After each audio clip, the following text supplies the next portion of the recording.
Beaucoup d'étudiants confondent ces formes au TOEIC. The flowers smell, are smelling, smelling, smells wonderful in the spring breeze. Alors déjà là, il y a plusieurs propositions qu'on va déjà pouvoir enlever.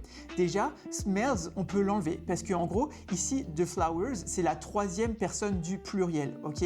À la troisième personne du pluriel en anglais et au présent, parce que ici en l'occurrence smells avec un S, ce serait le présent, ça va pas. En fait, il faudrait the flowers smell ou he smells. Tu vois, he c'est la troisième personne du singulier. Là, on peut avoir un S au présent. Tu vois, en gros, au présent, en fait, il n'y a que un S quand on est à la troisième personne du singulier. Donc he, she, it. Ok?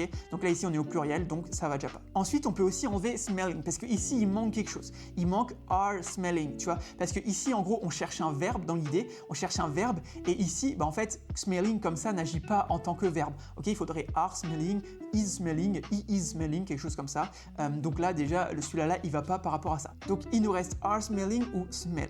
Donc là, en fait, pour choisir entre les deux, il faut identifier que smell, en fait, c'est un verbe d'état. Un verbe d'état, c'est pas vraiment un verbe qui peut se mettre au continu. Donc, par exemple, tu as le présent simple. Donc, le présent simple exprime vraiment une habitude, une généralité, un fait scientifique, quelque chose de vrai, quelque chose qui se passe tout le temps, une habitude. Alors que are smelling, donc c'est le présent continu, c'est quelque chose qui est en train de se passer maintenant. Tu vois, maintenant où on parle, là, ça se passe actuellement. Et il y a des verbes, donc les verbes statiques qui, eux, se mettent en général au présent simple et les verbes dynamiques qui se mettent à une forme continue. Donc, un verbe dynamique, c'est par exemple rouler. Tu vois, je roule en voiture, je fais du vélo, tu vois, genre en mode des trucs de l'action, tu vois, des verbes d'action. Et il y a des verbes, donc notamment smell, qui est un verbe d'état, tu vois, qui exprime un état qui va se mettre au présent simple, en fait. Mais tu vois, ça fait sens parce qu'en fait, le présent simple, ça exprime vraiment une habitude, une généralité. Donc, logiquement, un état, ça exprime une généralité. Donc, en fait, ces verbes-là d'état vont plus souvent se mettre au présent simple